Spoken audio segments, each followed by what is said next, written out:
மக்கள் புரிந்து கொண்டிருக்கிறார்கள்.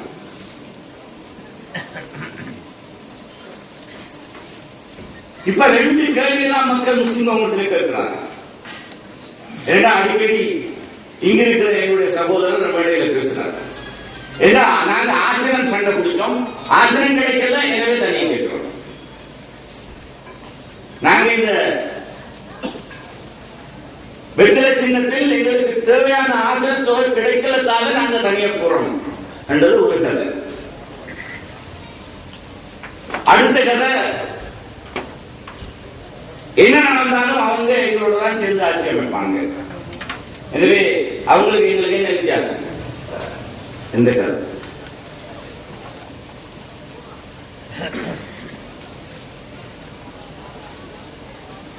இப்படி முன்னுக்கு பின்னுக்கும் முரணாக சில விதண்டாவாதங்களை பேசி பேசியே மக்களை வழிகட்டில் கொண்டு போற இந்த விதையை தொடர்ந்தும் இவர்கள் செய்து கொண்டிருக்கிறார்கள். ஆனால் முஸ்லிம் காங்கிரஸ் இந்த இயக்கம் ஒரு விஷயத்திலே மிக பெருமையோடு நிம்மதியோடு இந்த தேர்தலை சந்திக்கிறது.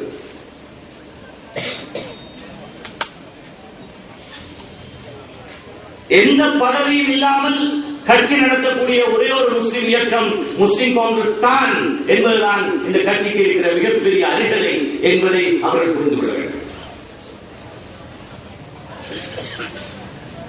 அமைச்சு பதவிகளில் நாட்டம் கொண்டு இந்த கட்சியை நாங்கள் நடத்தவில்லை.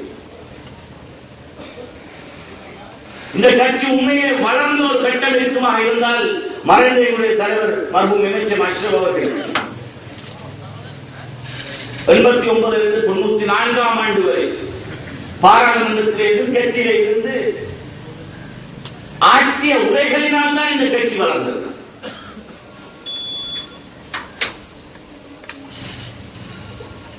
எந்த சுகதாக்களை இன்று கொண்டாடுகிறோமோ அந்த சுகதாக்கள் எல்லாம் இங்கும் மற்றும் பல இடங்களிலும் கொண்டாட்சி மடத்திலும் அஞ்சு புத்தானையிலும் பள்ளிக்கடலிலும் என்றெல்லாம் பல இடங்களில்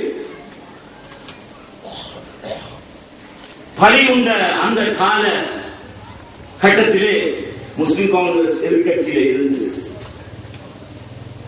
ஓடி வந்தவர்களுக்கு கொழும்பிலே முகாம் அமைத்து கொடுக்கிற வேலையை செய்து கொண்டு எங்களுடைய மாகாண சபை உறுப்பினர்களுக்கும் நாட்டிலே நாலாபுரங்களிலும் புகலிடம் கொடுத்து தங்க வைக்கிற வேலையை தான் முஸ்லிம் காங்கிரஸ் பார்த்துக் கொண்டிருக்கிறது. அந்த கட்டம் தான் இந்த கட்சியுடைய மிக உக்கிரமான வளர்ச்சி கட்டம். அந்த கட்டத்திலே தான் இந்த கட்சி உச்சத்தை அடைந்தது.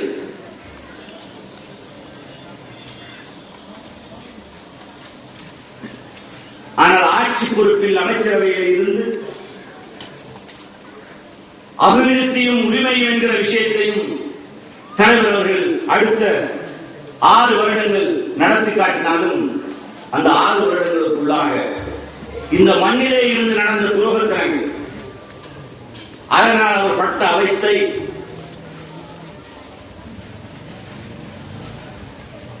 அது நான் இங்கு திரும்ப திரும்ப சொல்ல வேண்டிய அவசியம் இல்லை. ஆனால் கட்சியுடைய அரசியலில் இத்தனை அழிவுகளுக்கு மத்தியில் இன்று மத்திய அரசில் இருக்கிற பேரம் பேசும் சக்தி முஸ்லிம் காங்கிரசுக்கு வெகுவாக இல்லை என்பது அரசியல் யதார்த்தம்.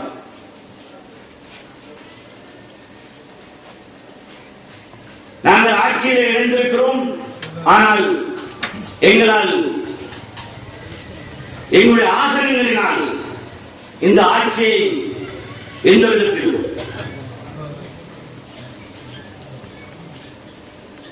அவர்கள் எடுக்கிற முடிவுகளை காத்திரமாக எதிர்த்து நின்று